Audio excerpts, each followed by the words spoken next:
Falco Wreck by Raymond Little.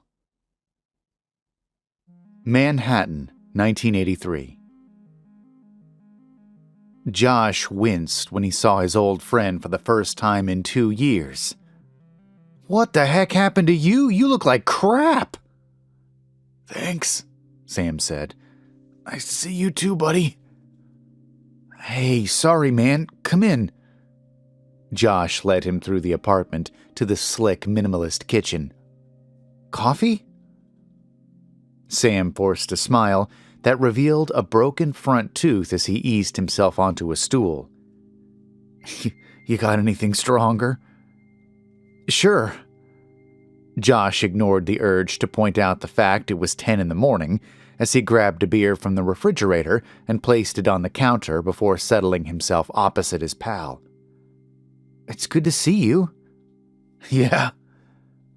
He watched Sam pull the ring with trembling fingers before tipping the can to his mouth. Of the old gang, Sam had always been the one to take everything to excess: alcohol, drugs, sex. But he'd had an air of invincibility about him, like a force field held together by his good looks and charisma. Josh could find no resemblance between that person and the shambling mess that sat across from him now. His clothes were crumpled and stained, but worse than that was his face, aged, gray, and gaunt. A thin, weeping scab ran from his left temple in a curve to his chin, and his right eyelid was purple and swollen. Sam lowered the beer for a moment and glanced around. "Nice place. Where's Penny?" "At the hospital. She's on early shift." "You married yourself a good one there. Heart of gold." Josh leaned his elbows on the counter and lowered his voice. "Are you in some kind of trouble?" "You could say that." "Serious?" Sam took another swig from the can, his gaze fixed on Josh. "I'm afraid I have some bad news, buddy. Real bad." The tremble in his hands worked its way into his voice. "It's Wes. He's dead." Josh felt his stomach lurch as if he just dropped over the hump of the world's largest roller coaster. "Shit. What happened?" "The official word is that it was suicide." "No." Josh thought of Wes. Sweet-natured, generous Wes. He'd last seen him 6 months or so before. Wes had called while on a business trip to the city, so the two of them had met up and hit the bars, just like the old days. It was a good night, and he'd seemed happy. "I don't believe it." "And you'd be right not to. Wes didn't do it." "What are you saying?" "I'm saying he was murdered, and I know who did it." Josh studied his friend's battered features. When he spoke at last, he realized that his voice had dropped to a gruff whisper. "Who killed him?" "The same one who did this." Sam touched the gash on his face. "And this?" He pointed to his blackened eye. "And this." He undid his jacket and pulled his shirt up to reveal a mesh of crisscrossed lacerations cut deep into his torso. Blood oozed from an inverted circle where his left nipple should have been. "Our old friend Falco Wreck is back." Josh felt his shoulders slump. He should have said it was impossible. Falco had been dead for 20 years. But he knew as well as Sam did that as far as Falco Wreck was concerned, nothing was inconceivable. Bow Creek, Vermont, 1962. "It's not just about the smoke," Sam said, his cigarette held loose between 2 fingers in a casual pose he took for sophistication. "It's about how you do it." He took a long drag, tipped his head back, and blew a thin line of blue from his slightly pursed lips. "Yeah, that's really cool," Josh nodded. "You look just like Betty Davis." Wes spat a mouthful of Dr. Pepper onto the riverbank to stop from choking. "Josh is right," he said when he'd stopped laughing. "You look like a dork." "You two just wait and see," Sam smiled.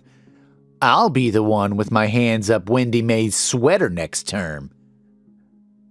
Josh exchanged a glance with Wes and raised his eyebrows. The two of them were in agreement on the dumbassedness of smoking. If anyone was going to have any success with Wendy Big Jugs, though, Josh guessed it would be Sam. For a 13-year-old, Sam had an easiness in the company of girls beyond his years. To Josh, the opposite sex was still somewhat a mystery. He checked his watch. "Shit, I gotta go." "Hey, come on." Sam flicked his butt into the river. "The fish are just starting to bite." Josh pulled his line in and looked at the purple sky. "What's the matter? Afraid of the dark?" "Hey, leave him alone," Wes said. He looked at Josh. "You'd better get going." "Yeah," Sam said. "And if you see that little freak, tell him to go fuck himself." Josh forced a smile. "See you tomorrow." He rested his rod on his shoulder and set off at a pace, annoyed at Sam for being unfair, annoyed at himself for being such a wuss. It was okay for those two. They lived on Maple Drive on the western edge of town. They didn't have to go by the wreck place. He followed the curve of the river and glanced over his shoulder to check he was out of sight of his two friends before he started to jog. He could have cut through the woods and saved 10 minutes, but there was no way he was setting foot in there alone. He skirted the edge of the trees until he'd circled them to the point where they met Pole Hill Road and stopped to catch his breath. At the top of the road, which was no more than an unmade dust track, sat a solitary white-painted building. The Wreck House. Josh scanned it, paying particular attention to the various angles of the rooftop where the little freak most often perched, but he was nowhere in sight. The daylight faded a degree, and Josh noticed the low gray clouds rolling in from the west. He forced his legs to move and walked fast, aware of the noise of his own breathing and the soft tread of his sneakers on the dusty earth. He neared the wreck place, staying close to the bushes that edged the road on its left to keep as much distance between himself and the house on his right. Deep shadows began to grow beneath the porch, and the white-painted cladding turned violet in the encroaching twilight. He was almost past the house, had almost let himself believe there would be no incident, when movement caught his eye. He shot a glance upwards, and there, crouched like a cat on the front apex of the roof, was Falco Wreck. It was crazy to be frightened of a 10-year-old boy who'd never done anything more than stare at him and whisper, but the kid gave him the creeps. It was too dark to see his features, but Josh knew he'd be grinning, his little teeth as white as his face, his shoulder-length hair as black as coal. And there were the rumors. He looked away as the familiar whisper came to him on the breeze. "Look at me."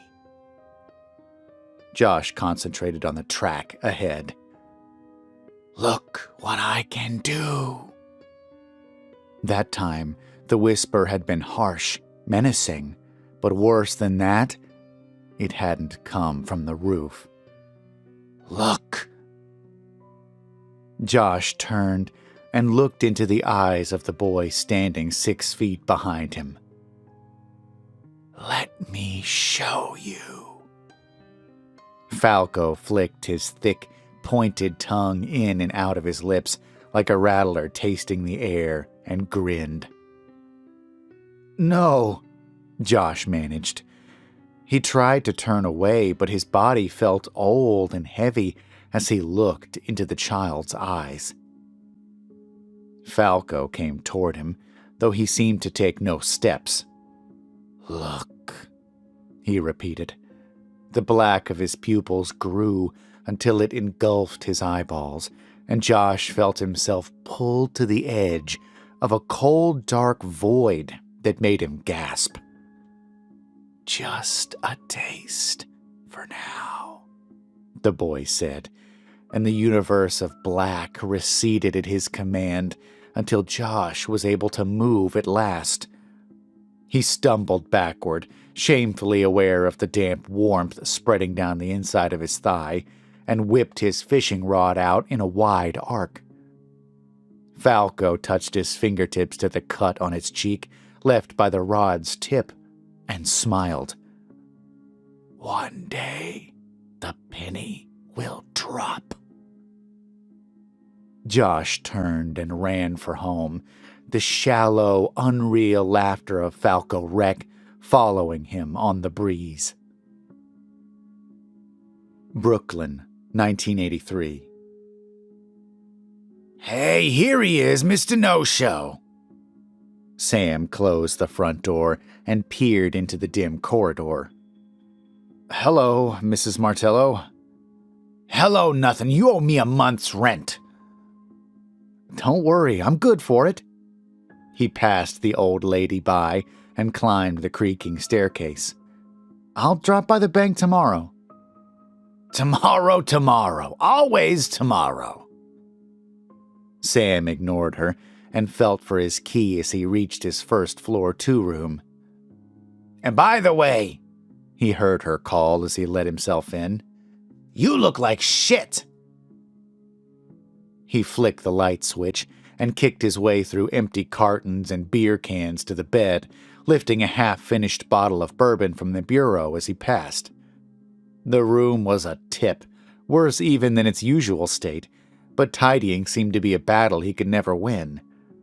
He unscrewed the lid and caught sight of his reflection in the full-length mirror opposite as he sat on the bed. The old lady was right. His face was a mess, but at least it drew the eye from his ill-fitting black suit and tie. He took a swig from the bottle and raised it to his reflection. "Here's to you, Wes. Sleep well, buddy." "Here's to you, Wes. Sleep well, buddy." Sam shot a glance up at the far side of the room, where the voice, a perfect mimic of his own, had come from. In the corner, hanging from a noose, swung the naked body of his recently buried pal. The bottle slipped from Sam's hand with a thud onto the rug, as Wes, his face bloated and blue, turned one bulging eye to look at him. Sam clapped his palms over his eyes. "No, you're not real." "Look at me." The voice had changed to the whisper of a small boy. Sam dropped his hands. Levitating in the corner, where the vision of Wes had been, was Falco Wreck, still 10 years old, his black hair hanging over the sides of his pale face. Sam had begun to sob. "Please, not again." "Get the knife." Sam opened the bedside cabinet drawer and pulled out the large carving knife, blood-stained from its previous usage on his torso. "Put your hand on the cabinet." "Please, I'm begging you," Sam said as he followed the boy's orders. Falco flashed his little white teeth in a grin. "Now, cut." It took a while, but with a lot of sawing and hacking, Sam managed to remove his hand. Bow Creek, Vermont, 1962. The three boys clambered over the wall and dropped onto the long grass on a blazing August afternoon. Josh felt light in his head and grabbed onto the nearest gravestone to steady himself. A hand touched his shoulder. "You okay?" Yeah, I'm fine. He forced a smile for Wes. We don't have to do this. Like hell we don't, Sam said as he strode ahead. Come on, I know exactly where it is. Wes raised his eyebrows. I'm okay, really, Josh said, though he'd been far from all right since his encounter with the wreck boy 3 weeks before. The 5 days immediately after the incident, he'd suffered a fever that had kept him bedridden. He'd told nobody exactly what had happened with Falco, though his parents caught snatches from his sleep-talking that they'd put down to illness-induced delirium. The slashes down his forearms that he'd kept concealed would have been harder to explain. Come on. The two of them followed Sam through the uncut grass between the weathered, lopsided gravestones of the old part of the cemetery. It's just bullshit anyway, Wes said. A stupid old story to scare the kids. Sam glanced over his shoulder. It ain't bullshit, and I'm gonna prove it. They stepped through a gate into the well-tended new part of the burial ground, and Josh began to regret being there. Even if what Sam had told them was true, he wasn't sure he wanted it proved to him. Sam stopped, counted the stones along the row they were in, and pointed. Over there. He led them diagonally across the graves and knelt at a small moss-covered slab. Josh and Wes dropped to their knees on either side of him. Wipe it off, Josh said. He watched Sam pull and scrape the moss away and felt sick at the simple lettering when it was at last revealed. Falco Wreck. Born 1931, died 1941. Shit, Sam whispered, as if he'd surprised himself. It is true. It don't mean anything, Wes said. It's just a relative with the same name. Sam shook his head. It's him. My Uncle Ted told me all about it. Falco died in his sleep, real sudden. Then, sometime after he was buried, people round town started seeing him around the wreck place. You know Mrs. Wreck? She ain't his mom. She's his little sister. But he ain't aged in the last 20 years. So what? Wes asked. You saying he's a ghost? What else? Josh swallowed. He ain't no ghost. I don't know what he is, but he's flesh and blood just like us. I cut his cheekbone good when I whipped him with my rod. So who's to say ghosts can't bleed? Whatever that little freak is, we're gonna find out. Josh felt goosebumps break out on his arms. How are we gonna do that? Sam stood and popped a cigarette between his lips. We're gonna ask him. Manhattan, 1983. How's he doing? Not good. He lost a lot of blood. Penny brushed back a stray lock from her husband's brow and kissed him on the cheek. We're doing our best for him. I know, Josh hugged her. Can I see him? For a few minutes. He needs rest. Josh pushed open the door and crept into the dimly lit hospital room. Sam was propped in the bed, oxygen mask on his face. Various drips surrounded him, pumping the necessary fluids into his veins, and a heart monitor beeped by his shoulder. The bandaged stump of his left arm protruded to one side, suspended in a harness. Sam opened his eyes as Josh approached and pulled down the mask. Hey, he croaked. Hey. Josh reached down and placed his palm on the back of Sam's right hand. A lump stuck in his throat at the sorry sight of his old pal. Don't tell me. Sam paused to run his tongue over his dry lips. I look like shit. You've looked better. Thank Penny for me. She's the best. He closed his eyes for a few moments. How did I end up here anyway? I had you transferred. This is the best place in New York. And the most expensive. I'm broke, in case you didn't know. Don't worry, I've taken care of it. Josh felt Sam's hand turn and grip onto his fingers.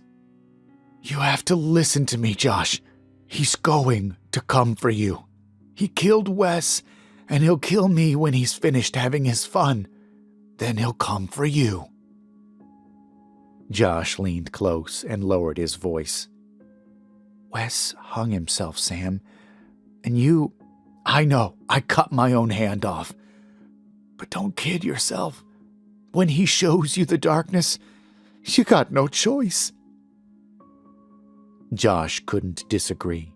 He remembered too well his encounter with Falco Wreck when he was a boy, and how it had left him with a fever and the urge to scratch his arms with a piece of broken glass. And he'd been given only a glimpse. And the more he shows you, Sam continued, the more you want to harm yourself. The blackness gets inside you. He closed his eyes.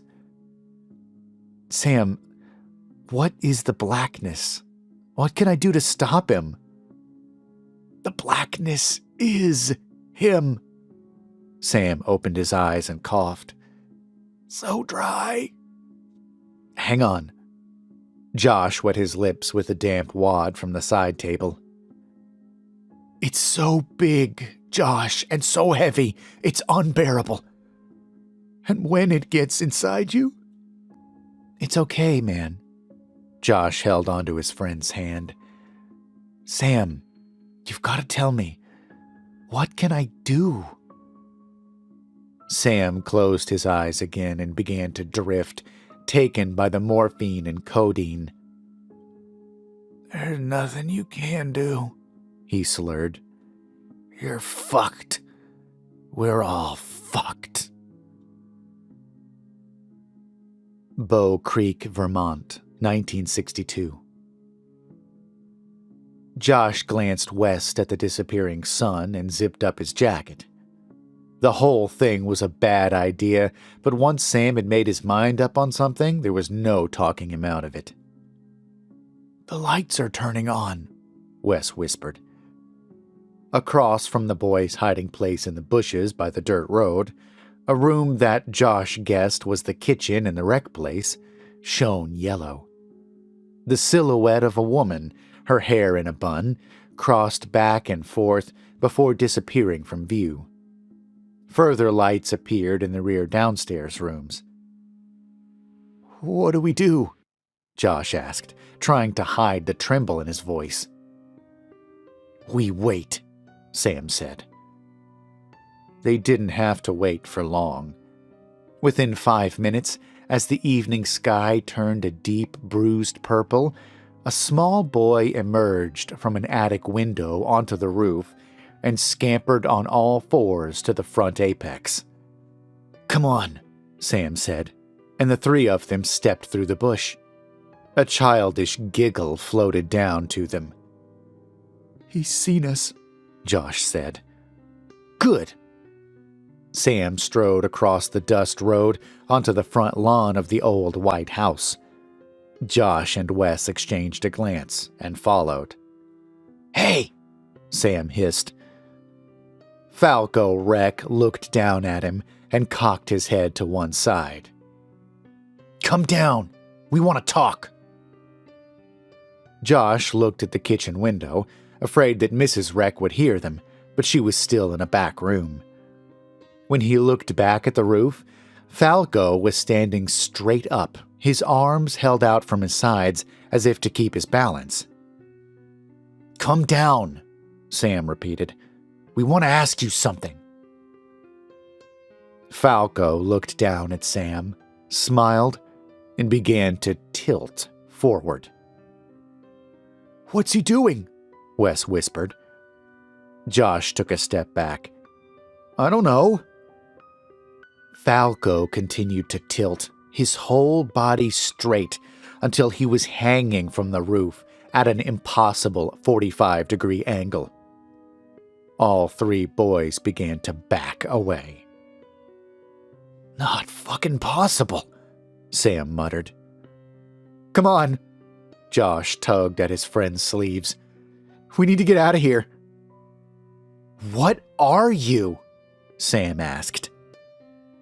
Why don't I just show you?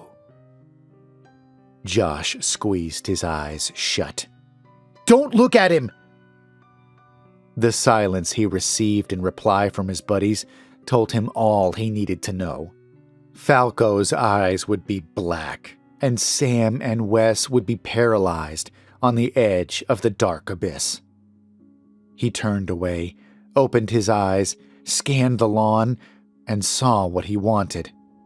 He took 3 strides, scooped the baseball-sized stone in his hand, swiveled, and pitched it upward with all his strength. The rock bounced off Falco's temple with a dull thud. The spell on Sam and Wes was broken immediately, and they regained their senses in time to hear the sickening snap of the strange boy's neck as he hit the lawn head first. Black, Wes uttered as he dropped to his knees, a drool of saliva hanging from the corner of his mouth. It's okay, Sam said to no one in particular. Josh approached the bent body on the lawn. Falco's head was twisted further than was natural, so that he was looking over his own shoulder, his dead eyes wide, as if surprised at his own fate. I killed him, Josh whispered.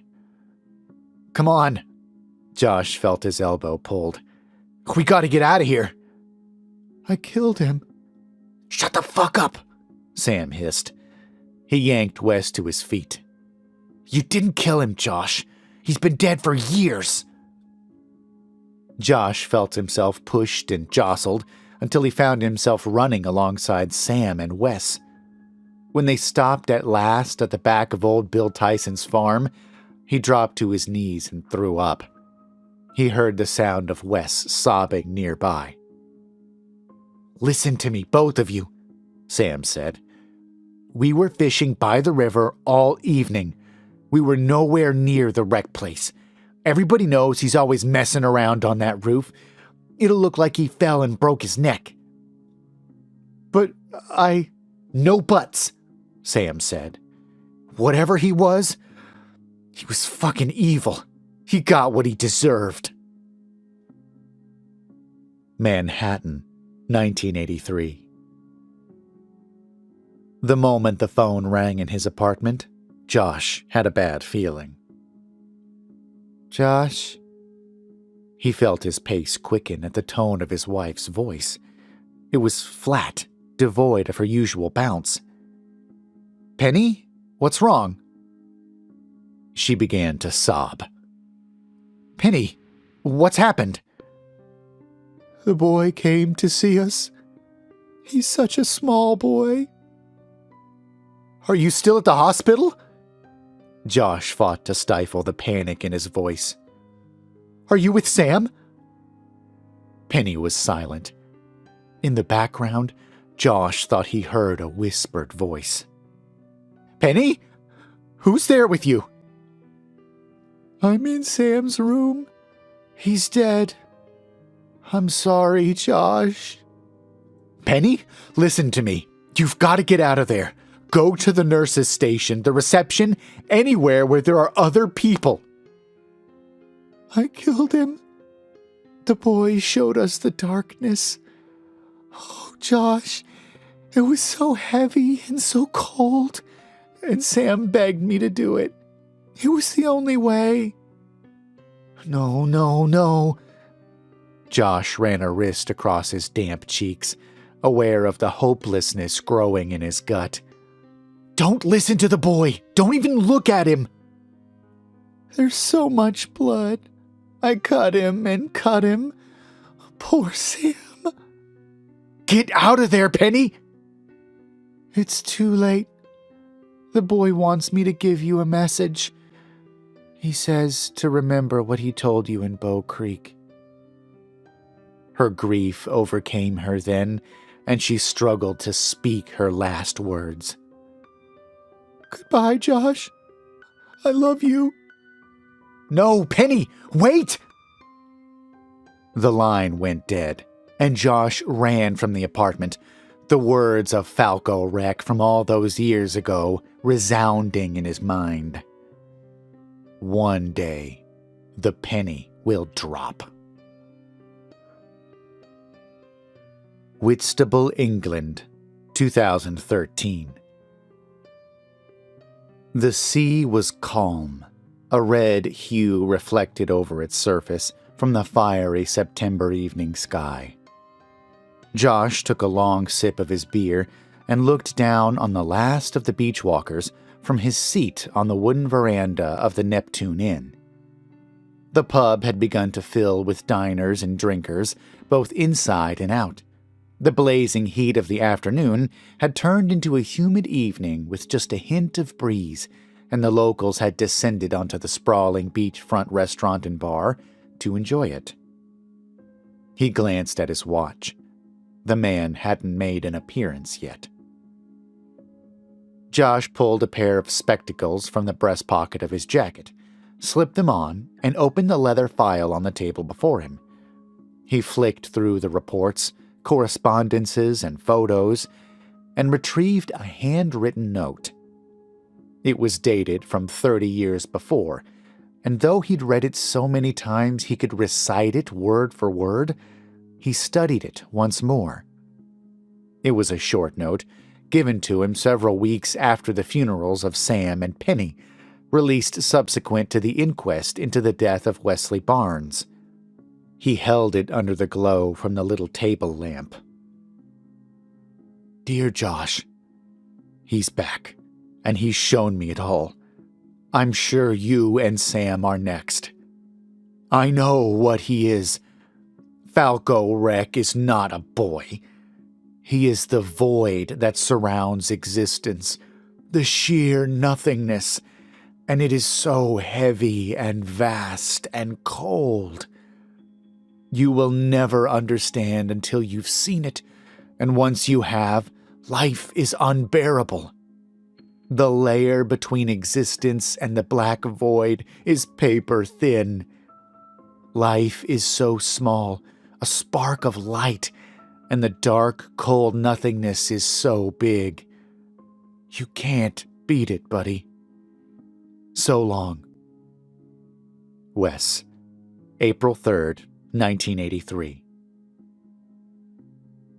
Josh returned the sheet of paper to the folder. It was more than a suicide note. It was a heads up from his old pal, despite the hopelessness he must have felt when he'd written it. It told Josh what he was up against, and had served him well since that worst of nights in New York, when Penny had thrown herself from the 7th floor window of Sam's hospital room after slashing him to death. The fact that the body of an unidentified young boy was found gripped in her embrace on the blood-spattered sidewalk gave the newspapers added headline fodder for weeks. It seemed that Penny had saved his life, or at least bought him some time. Falco Wreck had returned from death twice before that Josh knew of, and he was sure he'd be back again one day to finish what he'd started. He'd been gone for 30 years, though, and Josh hadn't wasted a moment. He drained his beer glass and nodded at the man who had sat opposite without a word. The man was young and solemn, with an expression of hopelessness that Josh recognized. As the man opened his unseasonably heavy coat to retrieve an envelope, Josh saw the bloody cuts protruding over the white collar on the man's neck. His body would be covered in them. Her details, the man said. And a photo. Josh gripped the edge of the offered envelope, but the man held it tight. You're doing the right thing, Josh assured him. The man let it slip from his fingers and wiped a tear from his cheek. God have mercy on us both. He rose from his seat and stalked away. Josh opened the envelope.